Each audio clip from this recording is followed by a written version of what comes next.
සුබ දවසක් ඔයාලාට. මේ අපිට ගෙවෙන්නේ සීත ඍතුවේ අන්තිම කාලේ. සීතලට වේලිලා කේඩෑරි වෙලා ගිය පොළවේ ඒ වගේ පුංචි පුංචි මල් පිපෙනවා කියන්නේ අපිට වසන්තය උදා වෙන්නයි හදන්නේ. ඇත්තටම මේ ප්‍රිම්රෝස් මල් තමයි අපිට මුලින්ම වසන්තයේ පණිවිඩය ගේන්නේ. එහෙනම් ඔන්න අද වීඩියෝ එකේ ඔයගොල්ලන්ට ලස්සන දේවල් ගොඩාක් බලා ගන්න පුළුවන්. අද මම මුලින්ම පෙන්වන්න හදන්නේ අර ඈතින් පේන මැද මිදුලේ තියෙන අපේ ග්‍රීන් හවුස් එක. හැබැයි ඊට කලින් ඕගොල්ලන්ට ඒක ඉස්සරහා තියෙන ලස්සන මල් ටිකකුත් පෙන්නගෙනම ඒකේ ඇතුළට යන්නයි හදන්නේ. මම මෙතන විශේෂයෙන් පෙන්වන්නේ ඔය සුදු බිත්තිය පුරාම මේ ඍතුවේත් ලස්සන රෝස මල් වලින් හැඩවෙනවා. ඒ නිසා ඉස්සරහට එන වීඩියෝ වල ඔයගොල්ලන්ට ගොඩාක් ලස්සන රෝස මල් පිරුණු වීඩියෝ ආයෙත් බලන්න පුළුවන් වෙනවා. ඉතින් ග්‍රීන් හවුස් එක ඇතුළට යන්න කලින් මම ඕගොල්ලන්ට මෙතන තියෙන වෙන ලස්සන මල් జాතියක් පෙන්වන්නයි හදන්නේ.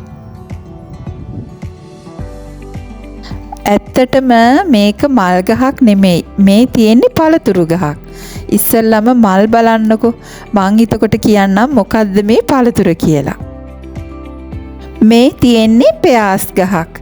ඉතින් මම මේ විස්තරේ කියන්නේ ලංකාවේ අපේ යාළුවන්ට.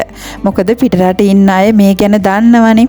ඉතින් ලංකාවේදී අපේ පළතුරු ගස් අවුරුදු පුරාම එකම විදිහයි වාරයකට පළතුරු අල්ලනවා. ඒ වගේනේ මෙහෙදී ඒ විදිහ වෙනස්. මේ තියෙන පෙයාස් ගහ සාමාන්‍යයෙන් ගිම්හාන ඍතුවේදී තමයි පළ දරන්නේ. ඊට පස්සේ සරත් කාලෙට මේගොල්ලොන්ගේ කොළ සේරම හැලිලා ක්‍රියාකාරීත්වය සහ වර්ධනය නතර වෙනවා. ඇත්තටම වතු යායට ආපු මුල් කාලෙදී මම හිතුවේ ඒ ගස් ටික මැරිලා යනවා කියලා. ඒ වුණාට එහෙම වෙන්නේ නැහැ. ඒ කාලෙට කියන්නේ ඩෝමන්සි කියලා. ඒ කියන්නේ ඒගොල්ලෝ අර නිදිනවා කියන අර්ථය. එහෙම නැත්නම් විශ්‍රාම ගන්නවා කියන අර්ථය තමයි. ඉතින් ඒ විදිහට ඉන්න ගස් ඒ කාලෙදී ඒගොල්ලන්ගේ ශක්තිය එකතු කරගන්නවා කියලා තමයි කියන්නේ. ඊට පස්සේ මෙන්න මේ වගේ වසන්ත ඍතුවේදී මුලින්ම ඒගොල්ලෝ ක්‍රියාත්මක වෙද්දී මල් තමයි හටගන්නේ.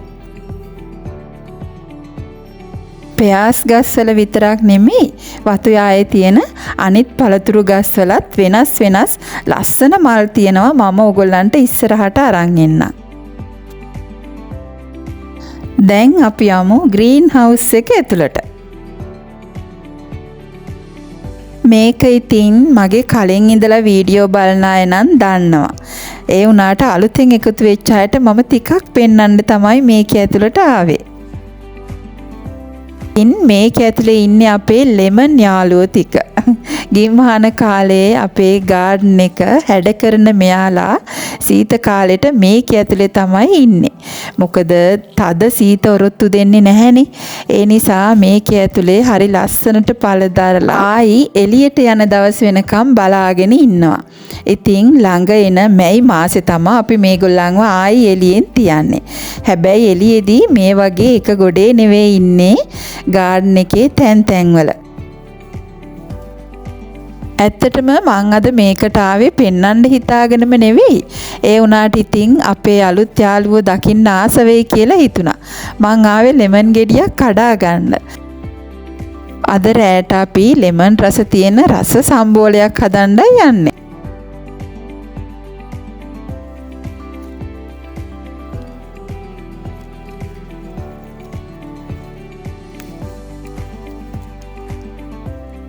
මේ වගේ නැවුම් ලෙමන් කෑම වලට විතරක් නෙවෙයි අපි හදලා බොණ්ඩත් පාවිච්චි කරනවා. ඉතින් මේ බලන්නකෝ මේ තියෙන්නේ අපේ ග්‍රීන් හවුස් එක ඇතුලේ තියෙන නාරංගහක්.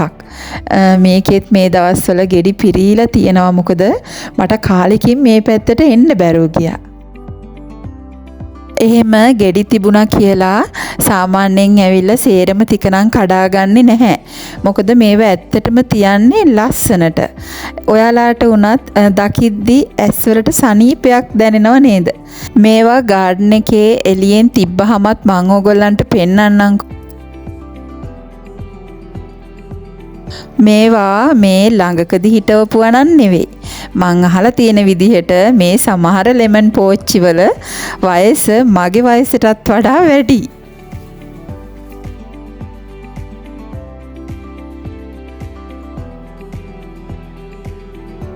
ඔයාලාට මේ පෝච්චි පොඩියට වගේ පෙවුනට මේවා ගොඩාක් ලොකු ඒ වගේම ගොඩාක් බර පෝච්චි.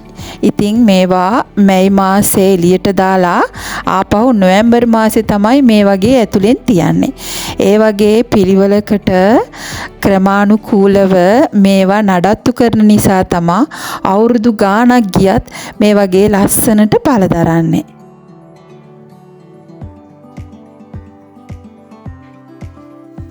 මෙතනදී මෙයාලාව ශීතලෙන් ආරක්ෂා වෙනවා වගේම ඔය එහා පැත්තෙන් තියෙන වීදුරුවෙන් හොඳ හිරු එළියකුත් ලැබෙනවා. ඒ වගේම නියපිත පරිදි මේවට වතුරත් දානවා. අපි සාමාන්‍යයෙන් මෙහි දකින ලස්සන දේවල් ලංකාවේ දකින්නත් ආසයි. ඒ නිසා ලෙමන් පැල 10ක් ගෙනල්ලා පෝච්චි වල හිටවලා අපේ ලංකාවේ ගෙදරත් තියලා තියෙනවා. ඉතින් අපේ තාත්තා කිව්වා මේ දවස්වල ඒ වගේත් ගෙඩි පිරීලා තියෙනවා කියලා. ඔන්න යන්න කලින් මම ලෙමන් ගෙඩියක් වගේම මගේ සුපුරුදු ආසම කුම්කැට් ටිකක් කඩා ගන්නයි හදන්නේ.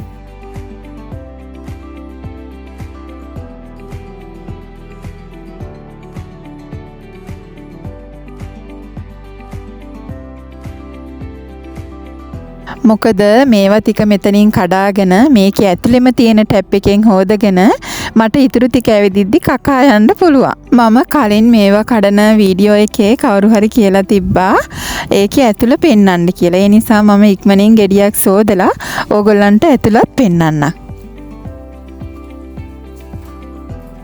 මෙන්න මේ වගේ. ඒ කියන්නේ ඒකේ ඇට මොකුත් නැහැ. ඒ නිසා තිත්ත රසයක් නැහැ. මට කියන්න තේරෙන්නේ මම නම් ආසම පළතුරක් හරිම රසයි. හොඳට ඉදුනම තමයි රස නැත්තම් පුංචි ඇඹුල් රසක් එනවා.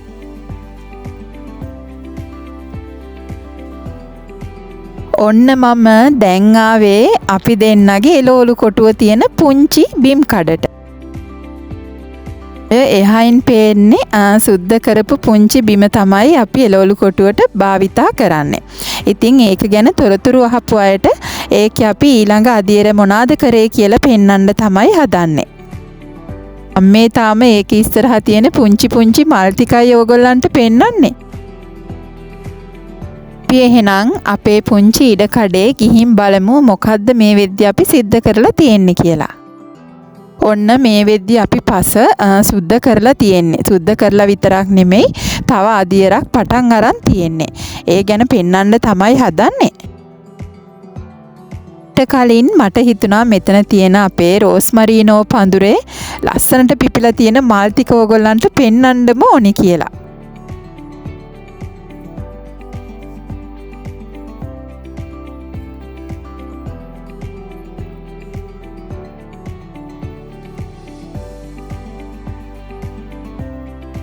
එක්කෙනෙක් ඇවිල්ලා හරියට මල් පැණි බොනවා.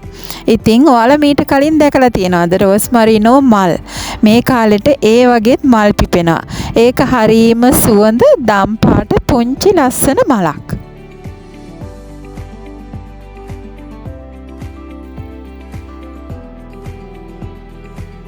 මේක විශාල පඳුරක්.